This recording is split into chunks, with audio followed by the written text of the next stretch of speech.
You're listening to the Betoota Advocate's weekly news wrap on Desert Rock FM 96.5. Welcome back to the Betoota Advocate weekly bulletin, recording live here from Budgy Smuggler Studios in downtown Betoota. As always, you're joined by myself, Clancy Overell, editor of the Betoota Advocate, and this week, no Wendell Hussey.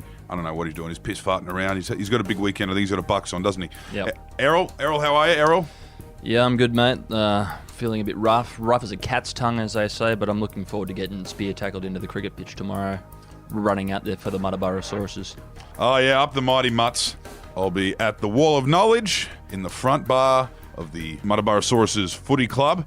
It should be a good time. Anyway, up first in the news this week, borders shouldn't be a political tool, says bloke who locks up toddlers to impress people. Yes, talking about the Home Affairs Minister Peter Dutton here, who's made a real point this week of claiming that the borders shouldn't be politicised, state borders to be specific, in his attack of Anastasia Palaszczuk and her strict COVID-19 directions. Despite the fact as the man in charge of immigration and Home Affairs, his entire political career has been based off doing just that.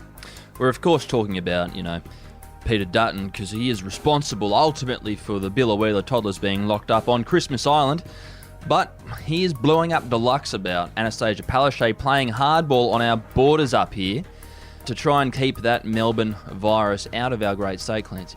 Yes, a comment on that one. Brendan Parsons said, funny how people will quote the UN Charter of Human Rights when they don't want to wear a mask, but when it comes to legal obligations to accept refugees, ... Fair point there, Brendan Parsons. Yes, might be time to take Parliament House back by force, Clancy. What's next? Report. 9 in 10 encounters with Tasmanian tigers are filmed on a Nokia 3200. Yes, the greatest Nokia of all time, in my opinion. I've still got a burner one, actually, but this report did find that for some reason, all footage captured of these rare creatures is more often than not filmed on cameras such as the one found on the Nokia 3210. Yes, very grainy, very low quality. Could maybe be to do with the quality of tech available down in the Apple Isle, but it also seems to be the case with all sightings of the various Black Panthers around Australia too. Every boring town seems to have a panther living around it. Yes, there's one in every town, Clancy, one in every town. Of course, we had the Betoota Panther here for many years until your brother Clive, he shot it through the head with a 22 Hornet, I believe, and now it's down at the Royal Betoota Society for the Occult, isn't it, down there on Harper Street? Yeah, it makes for a great rug, that one. Yeah, righto. Anyway, comment on that one. Neville Briggs is a fan of the Nokia 3200. He says, I used to have one, and one day a large brown snake made me jump when I was getting some firewood out the back. My much-loved Nokia fell out of my shirt pocket, and the snake snapped it up and disappeared back in the woodpile. Many days later, when all of my wood was used up, and there was my trusty phone. It had passed through the snake, snapping photos as it went, and it still had 2 bars left on it. I'd include the photos for absolute confirmation, however this forum doesn't allow me to, so you'll just have to take my word for it. Thank you. Yes, I do see that storytelling does run in the Briggs family, I see. Yes. What a yarn that one was. That's quite a large comment for Facebook. And coming up next, we had an article with the headline, Alleged Panic Buyer, Just a Local Dad Doing the Shopping for the First Time in 30 Years. Quite a scene this one was. Our reporter was down there hoping to shame who our newspaper thought was a panic buyer, current affairs style, we're hoping to doorstop him, but it turned out it was just some lost old boy with a heap of chips and toilet paper in his trolley. Yeah, to be honest, mate, when I read this article, I thought it was about you.